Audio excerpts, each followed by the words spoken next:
The Primary Care Outreach Program is a mobile unit that brings health services, including mental health support, to people who are unsheltered in our community.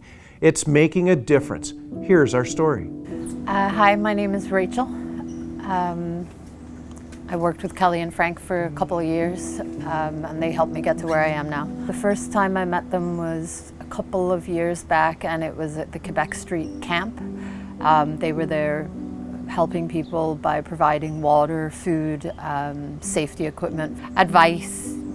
I had only recently become homeless at that point, and the experience was not what I expected. It kind of seemed like it would be fun, but then it became a lot more real when I realized that the drug use was leading to death. So it was hard. It's a hard life, and it's difficult to get out of.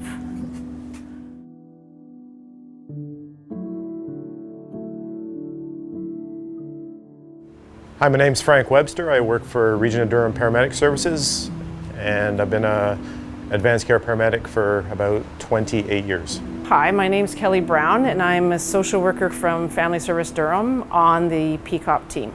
I bring the emerge department or medical to them, so they don't have to visit medical centers, they don't have to visit doctors' offices because they won't go. I do a lot of counseling on the spot. I do a lot of crisis counseling.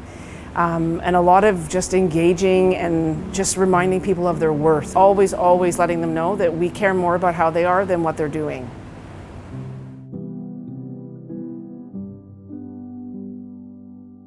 I think a big part of building the trust and rapport is telling them the truth. We don't judge, we don't take anything personal. We just keep following up with what they need. And they can trust if I'm navigating them to a system that I'm not going to navigate them somewhere where it's going to harm them or hurt them.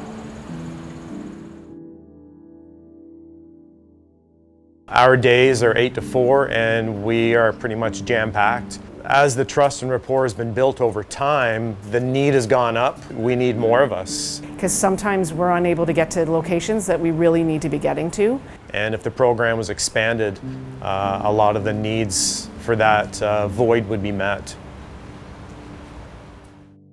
There's a lot of hesitation from the unsheltered to engage in any part of the system. So we were able to really start incorporating through our phone, do virtual connection to doctor from the Mission United and the nurse practitioner from the Mission United, getting people connected to services from their locations, their campsites, their areas where they were living on the street. With COVID, everything has been exacerbated.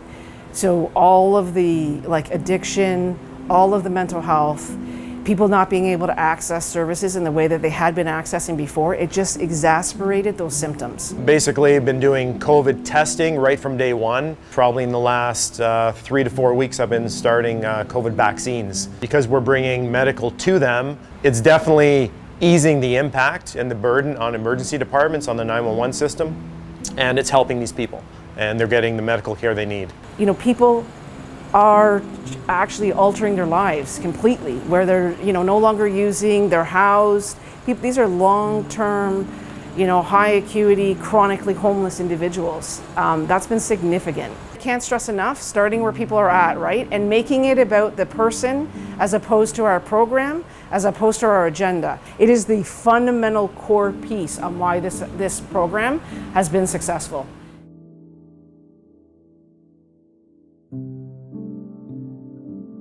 We were there from where she was at the lowest of low, and now she's got her life back on track with a healthy baby and doing incredibly well. I'd say it's no doubt because of her. I would not ever take that on. Her allowing us to believe in her enough till she could believe in herself. They pushed to help me get my daughter back. They were there every day from when she was born. I can't say enough about them. They are both great people, and I'm glad I met them. I don't know where I'd be if I hadn't.